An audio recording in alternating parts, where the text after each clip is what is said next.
ओडिशा एक शांतिप्रिय राज्य एठी से प्रकार मानसिकतार कई नहांती किछि हीन मानसिकता व्यक्तिंकर जो हीन कार्य पाई आज ये गोटे विभेद निज निज भितर सृष्टि होची।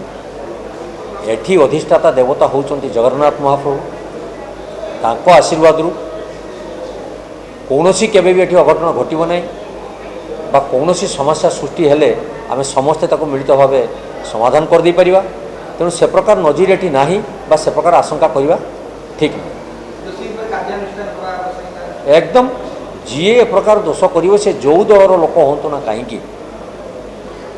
दृढ़ कार्यानुष्ठान नवा सरकार नैतिक दायित्व एवं बेंगल हो बिहार हो ओडिशा हो सारा भारत वर्ष हो सबू राज्यर लोक सबू राज्य निजर पेट पाटना जीविका निर्वाह अच्छा।